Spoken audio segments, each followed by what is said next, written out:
नमस्कार, आप सभी का स्वागत है मेरे channel let's learn with NCERT में, जहां आपको इस चैनल पर सभी एनसीईआरटी से रिलेटेड, उत्तराखंड से रिलेटेड, यूपी टीजीटी और सीटेट से रिलेटेड वीडियो मिलेगी। आज हम पढ़ते हैं परमार वंश। गढ़वाल में परमार वंश की स्थापना कनकपाल ने के द्वारा 888 ईस्वी में की गई थी।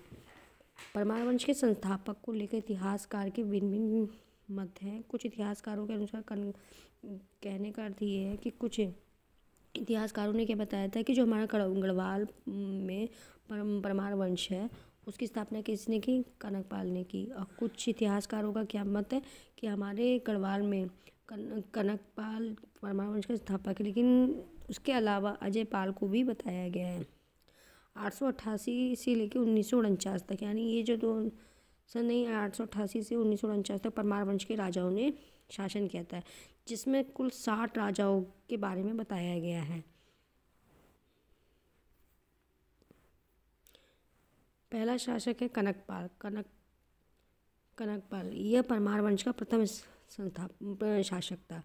परमार वंश का कनकपाल को पहला शासक बताया। चांदपुर गढ़ चमोली में स्थित कौनपुर गढ़ राजा कनकपाल का गढ़ माना जाता है। कौन से जगह पर? यानी चमोली में। चमोली में किस जगह? चांदपुर गढ़ में कौनपुर गढ़ है, जहाँ पे राजा कनकपाल का गढ़ माना जाता है। कनकपाल 887 ईस्वी से बद्री धाम की यात्रा के लिए उत्तराखंड आए थे। यहाँ उनकी भेंट चांदपुर गढ़ चमोली में स्थित एक राजा भानु प्रताप से हुई। राजा भानु प्रताप का कोई पुत्र नहीं था, उनकी सिर्फ एक पुत्री थी। उसका विवाह उन्होंने कनकपाल राजा जो था उनसे करवा दी गई। चांदपुर गढ़ चमोली में राजा कनकपाल ने परमार वंश की स्थापना की। चांदपुर जगह कहाँ है? चमोली में स्थित है। और कनकपाल का विवाह किससे हुआ? कनकपाल का विवाह भानु प्रताप की पुत्री से हुआ। ठीक है। फिर दूसरा शासक है अजयपाल। अजयपाल परमार वंश का सबसे शक्तिशाली शासक था। इस वंश का ये कौन सा हुआ? 37वां राजा था। कनकपाल कौन सा शासक था? प्रथम। और आपका अजयपाल 37वां शासक था। अजयपाल ने परमार वंश की राजधानी को 2 बार स्थानांतरित किया। पहली बार उन्होंने 1512 में चांदपुर से देवलगढ़ तक, फिर 1517 में देवलगढ़ से श्रीनगर। कौन कौन सी 2 जगह हैं? एक तो आपका 1512 चांदपुरगढ़ से देवलगढ़, और 1517 में देवलगढ़ से श्रीनगर। याद क्या रखना है? जो आपका चांदपुरगढ़ है तो वो आपका देवलगढ़, और जब उन्होंने स्थानांतरण किया यहाँ पर देवलगढ़ से श्रीनगर। अजयपाल ने गढ़वाल के 52 गढ़ों को जीतकर एक छत्र राज्य स्थापित किया और गढ़वाल बनाया था। अजयपाल ने देवलगढ़ में अपनी कुल देवी राजा राजेश्वरी का मंदिर बनाया। राजेश्वरी का मंदिर किसने बनाया है? तो राजेश्वरी का मंदिर अजयपाल ने बनाया है। राजेश्वर का मंदिर जो बनाया वो किस गढ़वाल के शासक थे? किस की कुल देवी थी? तो अजयपाल की थी। अजयपाल ने सारोला ब्राह्मणों की नियुक्ति की थी। कौन से ब्राह्मणों की नियुक्ति की थी? सारोला ब्राह्मणों की नियुक्ति थी, जो रसोई के कार्य की देखरेख करते थे। प्रश्न है कि जो रसोई के कार्य की देखरेख करते थे उनको क्या कहा जाता था? तो सारोला ब्राह्मण। वही लोग रसोई के कार्य कर सकते हैं। कौन से राजा के शासक में था? तो ये अजयपाल। अजयपाल ने धूली पाथा पैमाना की शुरुआत की थी। धूली पाथा किस राजा ने धूली पाथा पैमाना की शुरुआत की? तो अजयपाल ने की। कवि भरत ने अपने काव्य मनोदया में अजयपाल की तुलना कृष्ण, कुबेर, युधिष्ठिर और भीम इंद्र से भी की गई है। प्रश्न है अजयपाल की तुलना किससे की गई है और किस कवि ने की? तो अजयपाल की तुलना कृष्ण, कुबेर, युधिष्ठिर, भीम और इंद्र से की गई है कवि भरत के द्वारा। और कौन से काव्य में? मनोदया काव्य में। अजयपाल के अंत के समय, जब अजयपाल का आखिरी समय था, तो इन्होंने गोरखनाथ पंथ को अपना लिया था।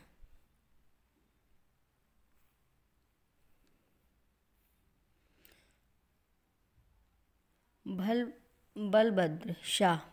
बलभद्र शाह परमार वंश में पहला शासक था जिसने शाह की उपाधि धारण की थी। बलभद्र शाह को शाह की उपाधि किसने दी थी? तो लोधी वंश के शासक पर लोधी ने दी थी। बलभद्र शाह को बहादुर शाह, बलराम शाह, किस नाम से पुकारा जाता है? तो बहादुर शाह, बलराम शाह और राम शाह नामों से भी जाना जाता है। क्वेश्चन है कि शाह जो है, शाह शब्द बलभद्र को किसने दी थी? तो ये दी थी बहलोल लोधी ने इस शाह की उपाधि दी थी। बलभद्र शाह को बहादुर और युद्ध शैली के कारण कवि देवराज ने बहादुर शाह की तुलना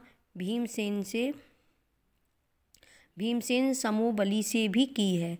कवि देवराज ने बहादुर शाह की तुलना किससे की है? तो भीमसेन समूह बली से भी की है।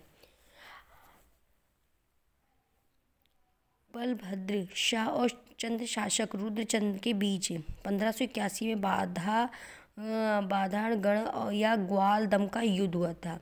बाधाड़गढ़ या ग्वालदम का युद्ध किसके बीच हुआ था? बलभद्र शाह और चंद्र शासक रुद्रचंद्र के बीच में हुआ था। ठीक है। बहादुर शाह ने इस युद्ध में कत्यूरी शासक सुखल देव की सहायता से रुद्रचंद्र को पराजित किया था। प्रश्न है, कत्यूरी शासक सुखल देव कौन थे? तो कत्यूरी शासक थे। तो बहादुर शाह ने किसकी मदद से रुद्रचंद्र को पराजित किया? तो सुखल देव की मदद से। मानशाह के काल में गढ़वाल पर कुमाऊं के चंद शासक लक्ष्मी चंद ने 8 बार आक्रमण किया। गढ़वाल पर कुमाऊं के गढ़वाल पे 8 बार किसने आक्रमण किया? तो लक्ष्मी चंद ने किया। 7 बार मनशाह ने लक्ष्मी चंद को पराजित किया। ठीक, परंतु 8वीं बार लक्ष्मी चंद को जीत मिली। 8वें युद्ध में गढ़वाल के सेनानायक खतड़ सिंह लक्ष्मी चंद के द्वारा मारा गया। खतड़ सिंह गढ़वाल सेनानायक किसके? 8वें युद्ध में। कौन से वाले युद्ध में? 8वें युद्ध में खतड़ सिंह लक्ष्मी चंद के द्वारा मारा गया। कुमाऊं में इस विजय के उत्सव में खतड़वा त्यौहार मनाया जाता है।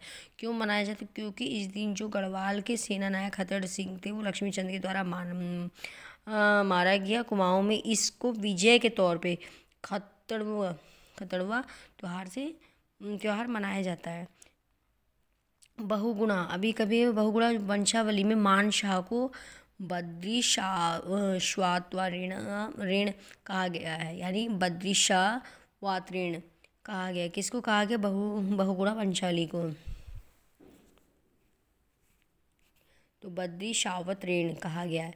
मनोदय काव्य में रचयिता कवि जो भरत है उन्हें मानशाह के राजकवि थे। अभी क्वेश्चन बन गया ये कि मानशाह के राजकवि कौन थे? तो मानशाह के राजकवि थे कवि भरत, और इनकी जो काव्य क्या थी? मनोदया।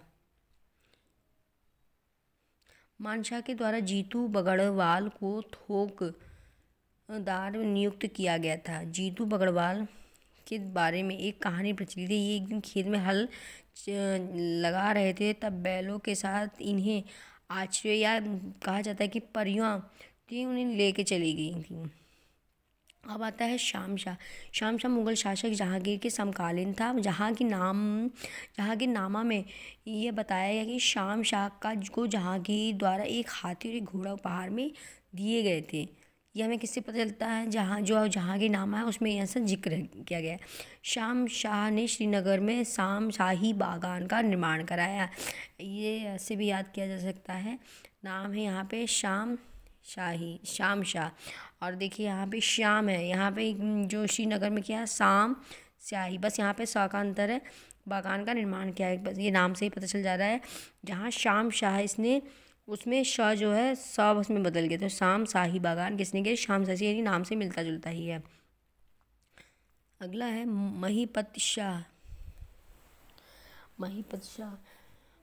शाह मुगल शासक शाहजहाँ का समकालीन था। ऐसा माना जाता है कि जो महिपत शाह है वो मुगल काल का शाहजहाँ, जो मुगल काल के शासक थे शाहजहाँ, उनका समकालीन के साथ में ही थे।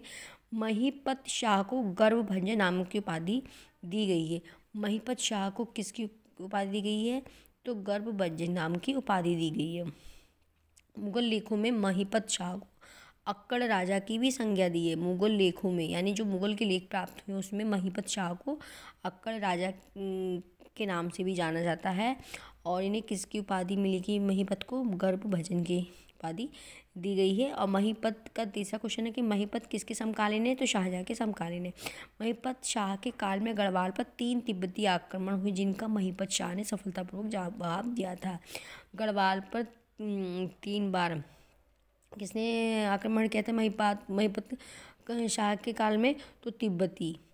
महिपत ने श्रीनगर में किशोराय मठ मंदिर का निर्माण है। क्वेश्चन बनता है श्रीनगर में जो किशोराय मठ मंदिर है उसका निर्माण किसने करवाया, तो महिपत शाह ने करवाया। महिपत शाह ने, ठीक है। फिर से एक नेक्स्ट क्वेश्चन कि अक्कड़ राजा किसे कहते हैं, तो महिपत शाह को कहा जाता है। गर्भंजन किसको की उपाधि दी गई है, तो महिपत शाह को दी गई है। और शाहजहाँ का समकालीन शासक कौन था गढ़वाल में उस समय, महिपत शाह है। ऐसे बनती है। महिपत शाह की पत्नी का नाम क्या है, महिपत शाह की पत्नी कर्णावती है। महिपत शाह द्वारा हिमाचल प्रदेश के सिरमौर क्षेत्र को जीता गया था। सिरमौर क्षेत्र को किसने जीता था, तो महिपत शाह के द्वारा ये जीता गया था। महिपत शाह के मुख्यतः 3 सेनापति थे, रिखोला लोधी, बनवाड़ी दास और माधो सिंह भंडारी थे। माधो सिंह भंडारी। अभी देखिए, अभी तक हमने ये जाना है कि जो महिपत शाह थे उन्हें गर्भभंजन के नामक की उपाधि दी गई थी। भंजन, अभी प्रश्न है भंजन, गर्भ भंजन। अब यहाँ पे जो है माधो सिंह भंडारी को गर्भभंजक यानी जो आपका गर्भभंजक के नाम से जाना जाता है। माधो सिंह भंडारी ने मलेथा के फूल का निर्माण करवाया था। किसका, मलेथा की कुल का निर्माण करवाया था। माधो सिंह भंडारी के बारे में जानकारी देवप्रयाग के रघुनाथ मंदिर के रजत अभिलेख से प्राप्त हुआ है। माधो सिंह भंडारी के बारे में किस अभिलेख से प्राप्त हुआ, तो रजत अभिलेख, जो ये कहाँ है, देवप्रयाग के रघुनाथ मंदिर, ठीक है। 1640 में प्राप्त ताम्र पत्रों से जानकारी के अनुसार जो रानी कर्णावती द्वारा चमोली क्षेत्र में हाट ग्राम में माधो सिंह भंडारी को साक्षी मानते हुए हटवाल नाम के एक ब्राह्मण को भूमिदान स्वरूप में दी थी। ये क्वेश्चन है कि जो के अनुसार, किसके अनुसार, ताम्र पत्रों से प्राप्त जो जानकारी थी उन्होंने जो रानी कर्णावती के द्वारा चमोली क्षेत्र के हाट ग्राम में माधो सिंह भंडारी को, किसको, माधो सिंह भंडारी को साक्षी मानते हुए हटवाल नाम के एक ब्राह्मण को भूमिदान स्वरूप में दी थी, ठीक है। अभी रानी कर्णावती कौन थी, रानी कर्णावती राजा महिपत शाह की पत्नी थी। नक्कटी रानी भी इनको कहा जाता है, ठीक है। ऐसा कहा जाता है कि 1635 में मुगल शासक शाहजहाँ के सेनापति नवाजत खान दून घाटी पर हमला कर दिया। उस समय रानी कर्णावती गढ़वाल की संरक्षिका के रूप में राजपाट संभाल रही थी। कर्णावती ने बहादुरी और सूझबूझ के साथ मुगल सैनिकों को पकड़ा और पकड़ने के बाद मुगल सैनिकों के नाक काट दी, तभी से इनका नाम नक्कटी पड़ गया। कुमाऊं, नेक्स्ट क्वेश्चन है कि कुमाऊं की लक्ष्मीबाई किसे कहा जाता है, पृथ्वीपति शाह राजा महिपत शाह व रानी कर्णावती का पुत्र था। प्रश्न ये बना कि महिपत शाह कौन था, तो ये राजा महिपत शाह और रानी कर्णावती का पुत्र था। पृथ्वीपति शाह मात्र 7 वर्ष की आयु में परमार वंश का शासक बना। पृथ्वीपति ने औरंगजेब के बड़े भाई द्वारा शिकोह के द्वारा सुलेमान शिकोह को अपने यहाँ शरण दी थी। पृथ्वी शाह के मैदानी शाह ने अपने पिता के साथ विद्रोह किया। सुलेमान शिकोह को पकड़कर औरंगजेब को वापस सौंप दिया गया था, ठीक है। अब ये फतेहपति शाह,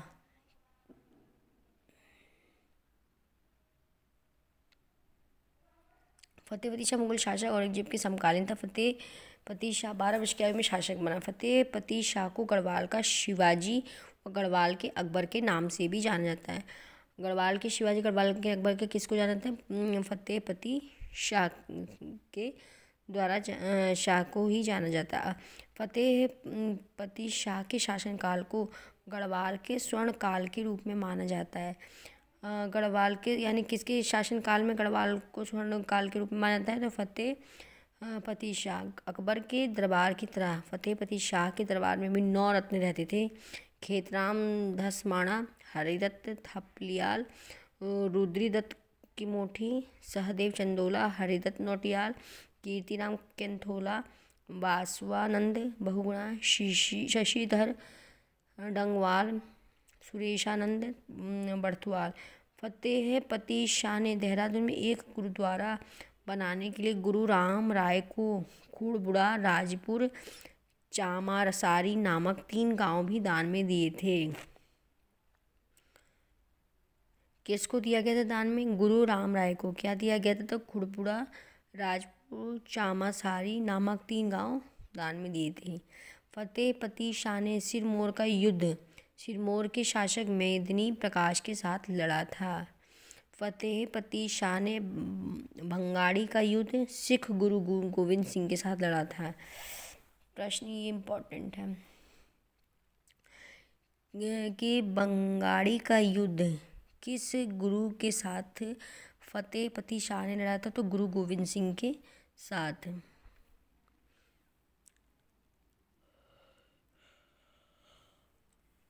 ललित शाह कुमाऊं के चंद शासक दीपचंद के समकालीन थे। ललित शाह ने कुमाऊं पर आक्रमण किया था और आक्रमण करने का निमंत्रण उनको कुमाऊं के ही मंत्री हर्षदेव जोशी ने दिया था। ये अभी हमने पिछले वीडियो में डिस्कस किया था। इनके 4 पुत्र जयकृत शाह, प्रद्युम्न शाह, पराक्रम शाह, प्रीतम शाह। ठीक है।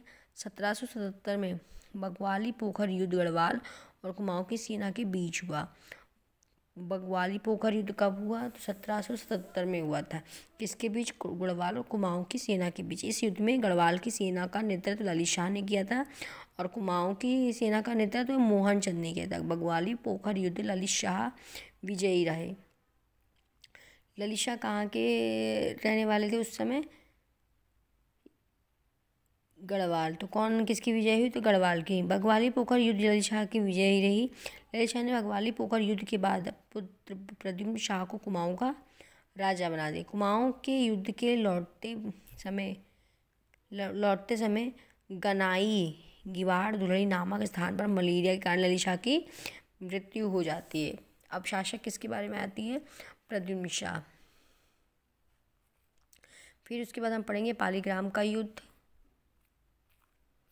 पालीग्राम के सुदर्शन शाह, भवानी शाह, प्रताप शाह, कीर्ति शाह, फिर इनके जो निर्माण हैं वो, फिर नरेंद्र शाह के कुछ घटनाएं, मानवेंद्र शाह,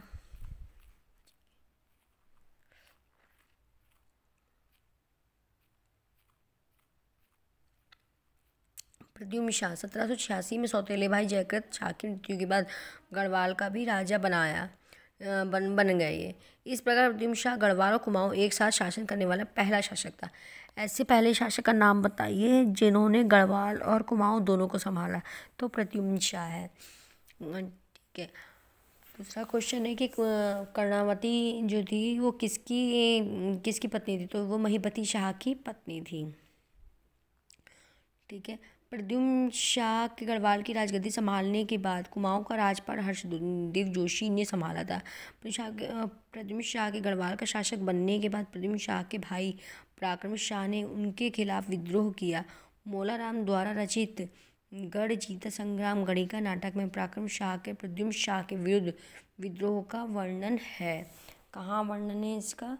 तो इसका वर्णन जो मोलाराम के द्वारा जो रचित है, क्या रचित है?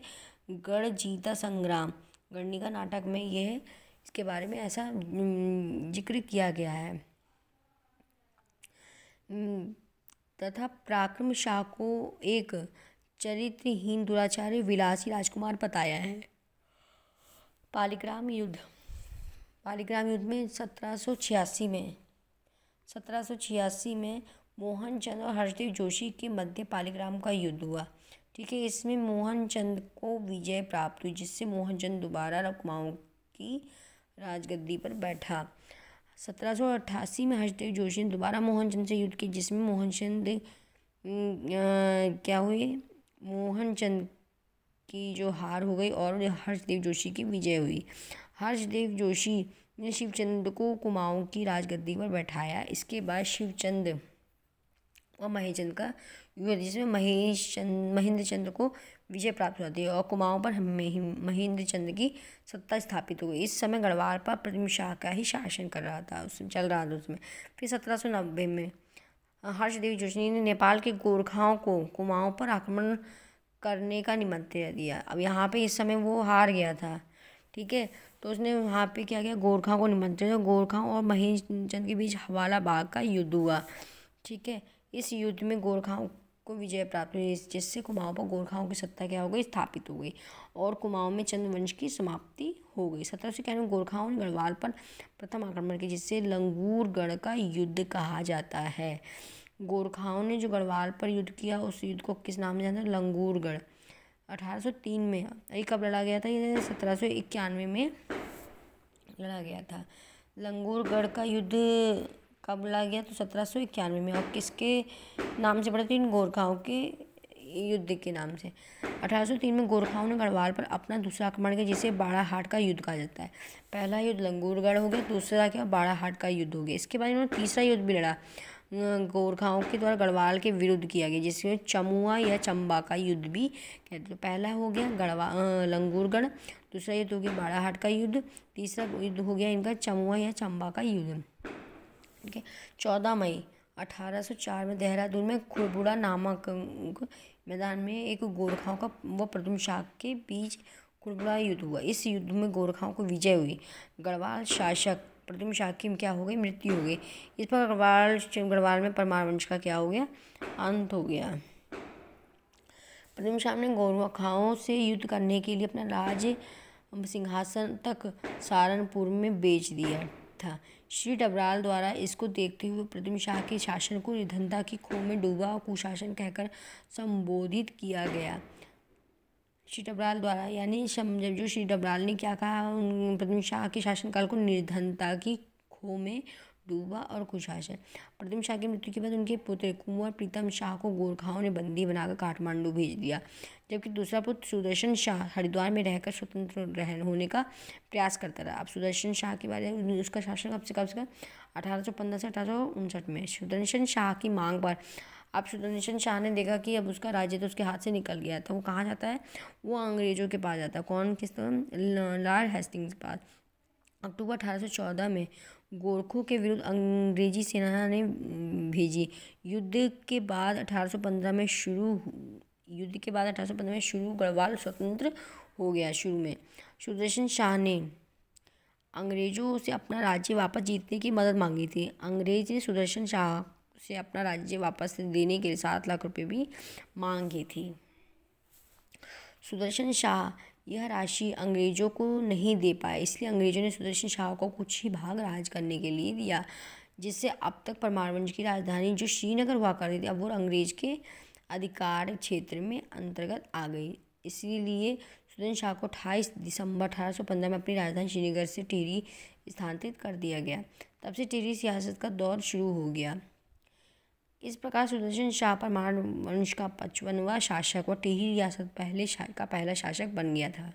सुदर्शन शाह ने 1823 में टिहरी का प्रथम भूमि बंदोबस्त किया था।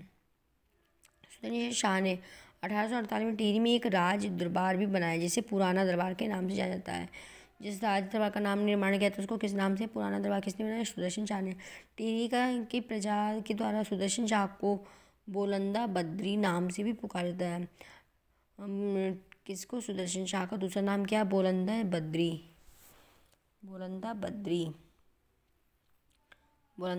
है नाम से। अब आते हैं भवानी शाह। इसका शासन 1859 में 1871 में। भवानी शाह टिहरी रियासत का दूसरा शासक था। भवानी शाह के समय में 1861 में ब्रिटिश कमिश्नर हेनरी रेमजे ने 12 आना बीसी नामक भूमि व्यवस्था लागू की थी। किसके शासन में, तो भवानी शाह के शासन में। प्रताप शाह टिहरी रियासत का तीसरा शासक था। प्रताप शाह ने टिहरी में अंग्रेजी शिक्षा का आरंभ करने वाला प्रथम शासक था। 1883 में प्रताप शाह द्वारा एक अंग्रेजी विद्यालय की स्थापना की गई, जो कक्षा 8 तक था। प्रताप शाह के काल में 1883 में टिहरी में प्रथम अस्पताल की स्थापना हुई थी। टिहरी में प्रथम अस्पताल की स्थापना कब हुई थी? प्रताप शाह के काल में। ठीक है। और इसी में 1877 में प्रताप शाह ने प्रतापनगर नामक शहर भी स्थापना की थी। प्रताप शाह प्रथम शासक था जिसने टिहरी में एक प्रिंटिंग प्रेस भी शुरुआत की थी। किसके शासनकाल में?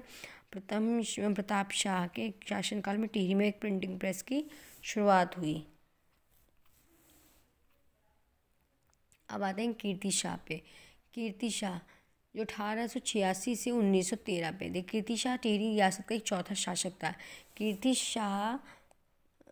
शाह की संख्या के रूप में 1892 तक रानी गुलेरिया कुंदन देवी ने टिहरी रियासत का राजपाट संभाला।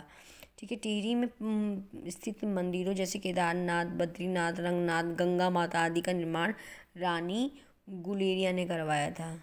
अच्छा। 1892 में रानी गुलेरिया ने राज्य भर कीर्ति शाह, ठीक है, कीर्ति शाह को दे दिया गया। यानी 1892 में रानी गुलेरिया ने राज्य भर की कीर्ति शाह को दे दिया और स्वयं संन्यास ले लिया। कीर्ति शाह को जनता का प्रिय शासक और पवार वंश का सबसे योग्य शासक माना जाता है। किसको? कीर्ति शाह को। 1892 में लॉर्ड लैंसडौन के द्वारा कीर्ति शाह के लिए कहा कि भारतीय राजाओं को कीर्ति शाह को अपना आदर्श मानना चाहिए और उनसे प्रेरणा लेनी चाहिए। किसने कहा था ये? तो लैंसडौन ने कहा था। किसके लिए कहा था? तो कीर्ति शाह के लिए कि भारतीय राजाओं को कीर्ति शाह को अपना राज्य आदर्श मानना चाहिए। 1898 में अंग्रेजों ने कीर्ति शाह को सर, क्या कहा? सर्वो कंपोनिया ऑफ इंडिया नामक की उपाधि दी।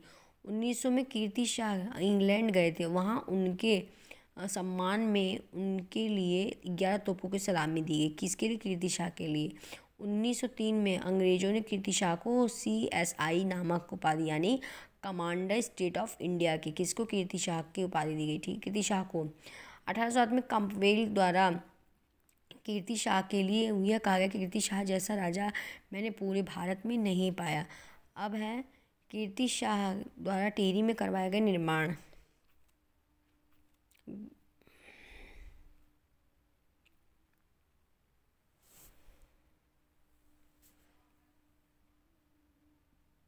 कौन कौन से हैं? 1891 में टिहरी प्रताप स्कूल की व्यवस्था की गई। फिर 1907 में कैम्पबेल बोर्डिंग हाउस। 1909 में डिबेट संस्कृत पाठशाला की स्थापना। टिहरी नगर पालिका की स्थापना। बैंक ऑफ गढ़वाल की स्थापना। 1894 में कीर्ति नगर नामक शहर की स्थापना। 1897 में टिहरी में एक नए राजभवन की स्थापना। 98 में टिहरी में महारानी विक्टोरिया की जन्मदिन के उपलक्ष्य घंटाघर की स्थापना। प्रथम बार बिजली की सुविधा है। 1902 में टिहरी में सर्वप्रथम सम्मेलन रियासत टिहरी गढ़वाल दरबार गेजेट प्रकाशित किया गया। 1902 में स्वामी रामतीर्थ टिहरी आए थे। उसके बाद कीर्ति शाह द्वारा स्वामी रामतीर्थ को एक अंतर्राष्ट्रीय धार्मिक सम्मेलन के लिए जापान भेजा था। अब आता है शासन नरेंद्र शाह का 1913 से 1946 तक। ठीक है। नरेंद्र शाह टिहरी रियासत का 5वां शासक था। नरेंद्र शाह 15 वर्ष की आयु में राजगद्दी पर बैठा। राजमाता नपोलियो ने नरेंद्र शाह की संख्या बनकर टिहरी रियासत का राजपाट संभाला। 1919 में नरेंद्र शाह ने टिहरी पर पंचायतों की स्थापना की। 1920 में नरेंद्र शाह ने कृषि बैंक की भी स्थापना की तथा छात्रवृत्ति निधि की स्थापना की। 1921 में अपनी कुलदेवी राजराजेश्वरी देवी को पुनर्निर्माण करवाया। 1921 में इनके काल में टिहरी में पहली बार जनगणना की गई। 1921 में नरेंद्र शाह ने नगर नामक शहर की भी स्थापना कर दी। नरेंद्र शाह के द्वारा 1923 में एक आधुनिक चिकित्सालय की स्थापना की गई। नरेंद्र नगर में राजभवन का भी निर्माण कराया गया। 1925 में नरेंद्र नगर को अपनी ग्रीष्मकालीन राजधानी बनाने का फैसला लिया। 1940 में प्रताप इंटर कॉलेज की स्थापना हुई। 1942 में कन्या पाठशाला की स्थापना करवाई गई। नरेंद्र शाह को बनारस हिंदू विश्वविद्यालय के द्वारा LLD की उपाधि दी गई। ब्रिटिश सरकार के द्वारा नरेंद्र शाह को लेफ्टिनेंट व अलंकारी की उपाधि दी गई। किसको दी गई? तो नरेंद्र शाह को दी गई। नरेंद्र शाह के समय कुछ घटनाएं। रवाई कांड व तिलाड़ी कांड। इसमें क्या हुआ? 30 मई 1930 को कुछ आंदोलनकारी यमुना नदी के निकट वन संबंधी मुद्दों को लेकर आंदोलन कर रहे थे। इसको देखते नरेंद्र शाह के दीवान चक्रधर जुयाल ने इन आंदोलनकारियों पर गोली चलवा दी। इस घटना को उत्तराखंड का, अब यहाँ पे है उत्तराखंड का जलियांवाला बाग या चक्रधर जुयाल का जनरल डायर भी कहा जाता है। किस घटना को कहा जाता है? रवाई कांड या तिलाड़ी कांड को।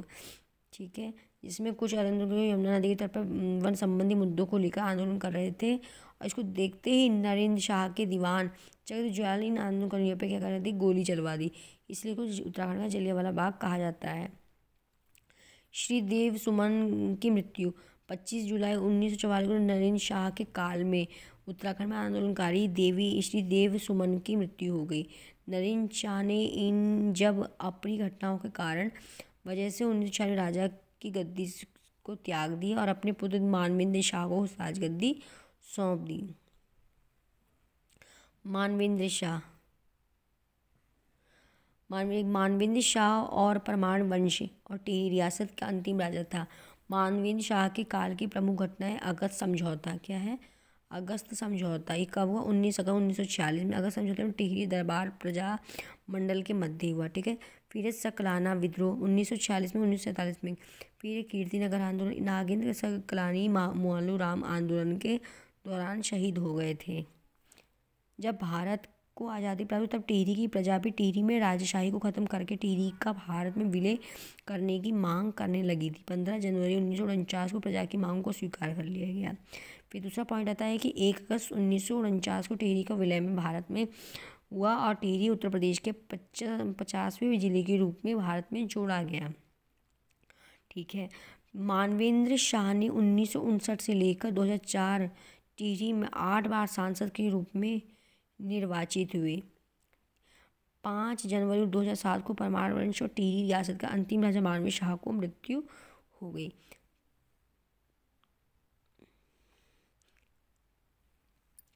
तो इसके कुछ इंपॉर्टेंट पॉइंट हैं जो मानवेंद्र शाह के काल में हुए हैं। अगस्त समझौता, सकलाना विद्रोह, कीर्तिनगर आंदोलन। फिर उसके बाद क्वेश्चन आता है ये वाला कि जो टिहरी उत्तर प्रदेश के 50वें जिले यानी कौन से नंबर पे थे? तो 50वें जिले के रूप में भारत में जोड़ा गया। ठीक है, फिर मानवेंद्र शाह को 1959 से लेकर 2004 तक टिहरी के 8 बार सांसद। तो 8 बार सांसद टिहरी का कौन बना है? तो मानवेंद्र शाह बना है। अब 5 जनवरी 2007 में परमार वंश और टिहरी की रियासत के अंतिम राजा मानवेंद्र शाह की मृत्यु हो गई। अब नेक्स्ट वीडियो के लिए आप वेट कीजिए। मेरे चैनल को लाइक और सब्सक्राइब ज़्यादा शेयर कीजिए। धन्यवाद। जय हिंद, जय भारत।